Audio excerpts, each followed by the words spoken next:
Well, hey everybody, this is Robert and welcome to today's show. Now, the media and the politicians endlessly assured Americans that the national crime rate had fallen sharply since Joe Biden took office. However, we later learned the FBI crime data was flawed. So joining me today to take a look at this issue is attorney Ken Good. Mr. Good is a noted bail attorney and a board member of the Professional Bondsmen of Texas. Mr. Good, welcome to the show, sir. Well, thank you so much for having me. It's nice to be here. All right. Well, let's start out with the actual national crime data. Can you detail to the audience what happened? Sure. What happened was that the FBI has changed over to a new system 4 or 5 years ago about how they're gathering crime data. And the problem with that is police offices or police units or whatever you want to call it, they've been slow to convert to the new system because a lot of times for our big police offices, police groups, it causes or requires a large investment in equipment. And for several years, I think even this year, the two largest police departments in the country, LA and New York, were not even part of the new system. Mm-hmm. So as we've moved forward every year, more police departments are on the system, but they're not. But the data is incomplete, as like the scientists that have been reviewing it have been said. So I think what probably the most likely thing that happened was right before the election, a couple of weeks before the election, a month before the election, another police group got on the system that had previously not been on the system, and the data was automatically updated, that all the data they had onto the FBI websites, and suddenly crime was up and not down. It's just that the timing of it, 2 weeks before election, a month before election, made it look like they were trying to slip that in right before they were afraid that Trump was going to get elected. And, the problem is with the timing, either one of those theories could be correct. Yeah, but you're not saying, or are you? Are you saying this was deliberate or no? Say we don't know. You could explain it both. Someone told me one time, don't ever give someone an evil intent when just stupidity would be enough to explain it. I would say that there is a non-evil explanation for this, but there is also an evil explanation for this. The timing makes people more likely to believe one over the other, and we just don't know. We don't know what happened. But we do know that the crime statistics show crime is up and not down, just like we've been hearing for the last couple of years. And as a result of that, as soon as that data came out, one party running for president quit talking completely about crime at all and started saying their opponent is a fascist and he's Hitler. And that's all we heard for the next week or two. Yeah. And the media was complicit in this also, because when the correction came out, you nary heard a peep about it. Yeah, well, and I wrote an article on this that was published in Attorney at Law magazine, not on the change, but on the fact that there was a lot of reasons why we could question whether the FBI statistics were accurate. And I was pointing to, there's other government agencies that track crime. The CDC tracks homicides, and they were up 20% compared to the FBI statistics. And then, we've got all these surveys that are given out on crime. They've been doing it for decades that Trump was pointing to. And then you have, my article comes out 9 days later, the FBI changes their statistics. And the Attorney at Law magazine put a little postscript on my article noting that 9 days after the article was published, the FBI updated their statistics and now showing crime was up. Just verifying what I've been saying all along. There's good questions being raised about why they likely were not being accurate. Yeah, we're not accurate. And just to give the audience a feel for the numbers, the new data reflects a net increase of over 80,000 additional violent crimes in 2022 over 2021. And under this umbrella, it was about 1,700 more murders, 7,800 rapes, and more than 30,000 robberies and 30,000 aggravated assaults each year. So it went from a drop in the initial data of 2.1% to an increase of 4.5%. So that's pretty dramatic. Well, and we also still believe that the statistics are not accurate. I mean, there's still other large police agencies that are not reporting their data there. I mean, look at Harris County in Houston, Texas. I mean, they had a big press conference saying crime is down. And then about a month later, they had to have another press conference where they disclosed for the first time that they had improperly closed over 260,000 cases with the notation insufficient personnel. Well, of course, your crime is going to go down when you close 260,000 cases because it's not really down. You're just you're monkeying with the numbers. Yeah, Harris County is massive, right? Yes. Yeah, they have like on average 5,000 people arrested or have to report to court every week. So, yeah, or 8,000. Yeah, yeah. So in between the first release of the data and the corrected data, what was that span of time? How long did it take for that to be corrected? I would say it's been they've been relying upon this data for a couple of years. I mean, they've been relying on it. I mean, the last election we had 2 years ago, they cited this same data or the same database saying crime is down. Just look at the FBI statistics. I mean, it was more inaccurate then than it was this election. The problem is the last election, we were starting to have a backlash on crime, but the issue of abortion overcame in the election the people who were concerned about crime. The problem is now, 2 years later, crime and immigration was such an extreme issue, the abortion issue couldn't overcome it. So concerning political consequences, how do you feel like this played out in the end?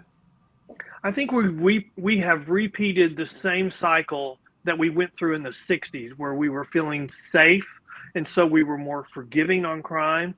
And then we started having an increase in crime as a result because we were letting more people out of jail. And then we had a backlash. The two parties could not agree on how to address it.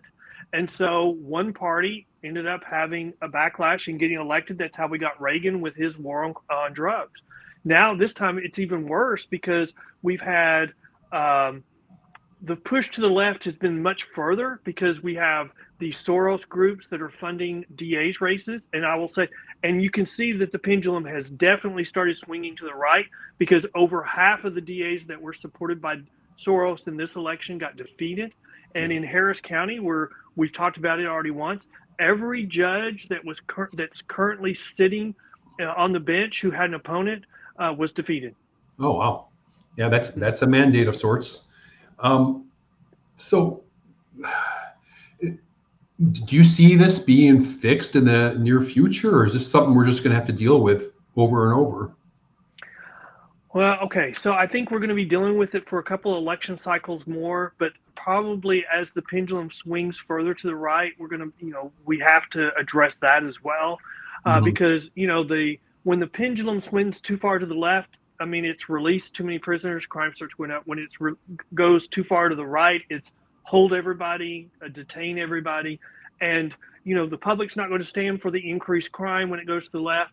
The public's not going to be willing to pay the taxes that are required to lock everybody up. So we have to find a happy middle ground. But the problem we've got right now is we've got these groups that are supported by George Soros and his son, Alex Soros.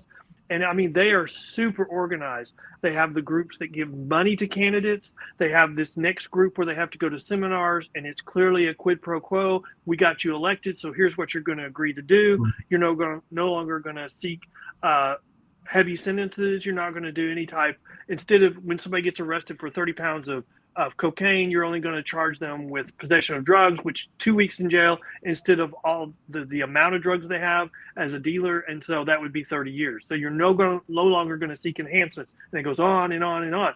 And then they have a third group that they have that puts out research where they're cooking the books to make it look like crime's going down when it's not. And then they have this fourth group that gives you press releases that you will issue saying this, based on this research, we can do X and all these things that the quid pro quo requires them to do. And then they say, and that's not going to increase crime. And so we're going to have to address those groups a little bit more to get this under control. And they have a targeted strategy of going in Democratic areas. So, and it's very difficult for Democrats to stand up to Democrats themselves when they have all this money saying, we can do this, but it's not going to increase crime, and it's all just mumbo jumbo. Well, Ken, I can just see though somebody watching this that's from the left side of the aisle and saying, what is Good talking about? Where's his evidence? How can he prove that what he said about Soros is true? Is there evidence for this, or is this just yeah, I mean, can you prove that? Absolutely. There's books that have been written on this. I mean, I've just attended a presentation last week at our annual meeting about it. It's been fully documented. I mean, it's not, Okay. I mean, yeah, absolutely. And I mean, and you can even say, well, I mean, it didn't, I mean, the left would say, well, what's the strategy? Why would they want to do this? Well, part of it is they're the true believers.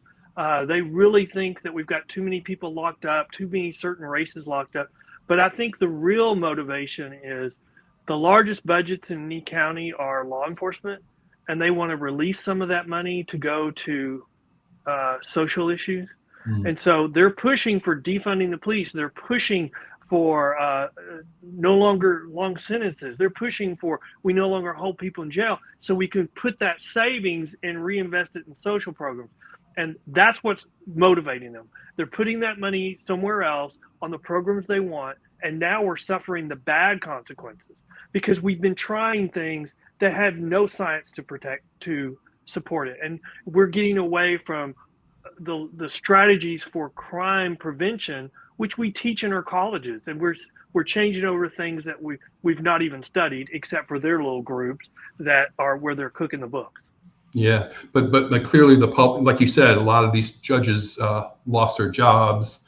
And I mean, the most visible one, Gascon, right? The one out in L.A. Oh yeah, he lost by 20 something points, but Yeah, yeah. he deserved to lose. Yeah, I mean, so the public's not falling for it no more. That's what I'm saying. That's right. I mean, and they had Proposition 34, I believe, on the ballot to roll back Proposition 47 from a decade ago.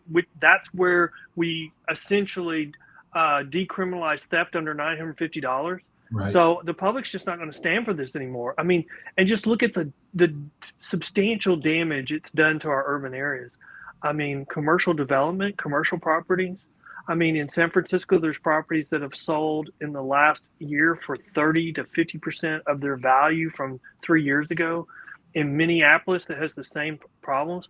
There's 2 properties that have sold for 9% of what they sold for the last time they were on the market.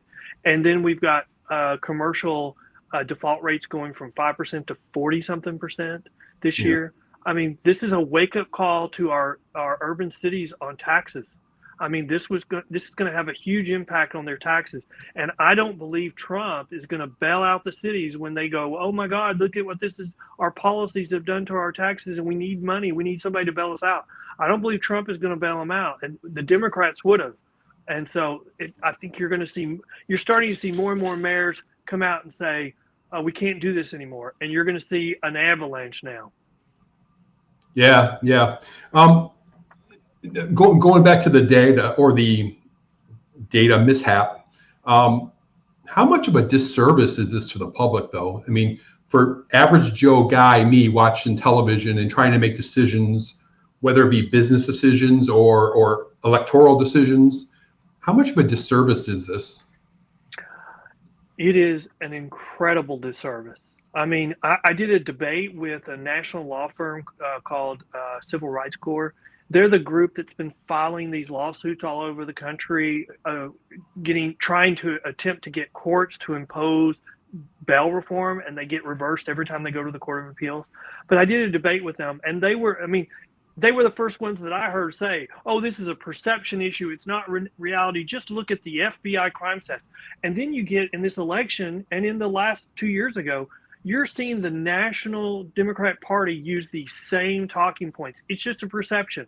After the crime statistics came out, you still see articles going, oh, it's a perception issue. Crime isn't really going up. And they tried to argue for other grounds. And here's the reason why it's so damaging.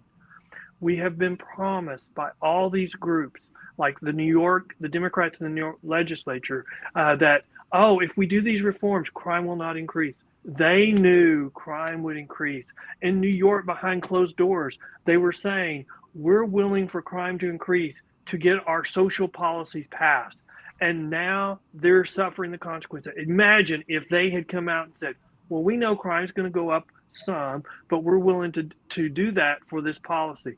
The public would be punishing them right now.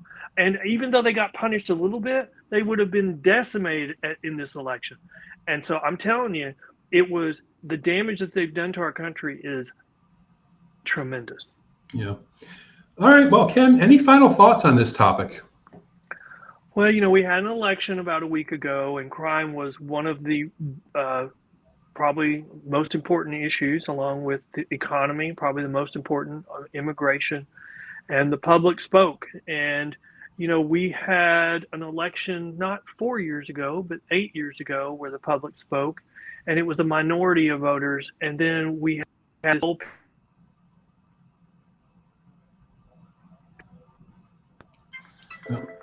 this whole period where we're fighting against what the policies of the new president are. This time we've got an election where a majority of the voters selected the guy that the Democrats didn't want.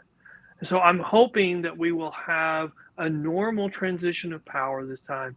And even though you might oppose the winning party's policies, I mean, we don't have all-out civil war over these things where it's just crazy like we've had. But I'm going to tell you, we are now entering a period in elections where the first year of a new administration, all they do is try to defeat everything change everything that the other party did 4 years ago.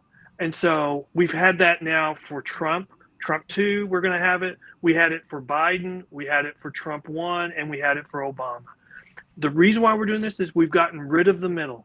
We are now ruling from the extremes of both parties because we no longer have the filibuster, which forced, or for a lot of issues, which forced compromise. As long as we don't have compromise and everybody's ruling from the extremes, the first year of any new president will be set undoing everything that they can with executive order from the last president. And we need to get past that. We need to get past that as a country. Well, I was actually going to go there. It is the executive order issue because these things are changed every 4 years when the new person comes in. Some of the stuff needs to be taken to the legislature. Yeah. Well, the reason why they're doing executive orders is because the legislature won't approve it. Look at whatever you want to call it. It wasn't with Iran. It wasn't a treaty because that could never get passed by the legislature. So what it was a presidential agreement. Well, a presidential agreement can be undone. And the reason why it could be undone is it didn't have bipartisan support. And so if we have something that's bipartisan, the next administration isn't going to undo it. And so the lesson I would say would be, if it's not bipartisan, don't do it. But that requires compromise, and we don't have that in this day and time. All right. Well, I want to thank you, Ken Good, for your perspective on this issue. I really appreciate it, sir. Thank you very much for having me.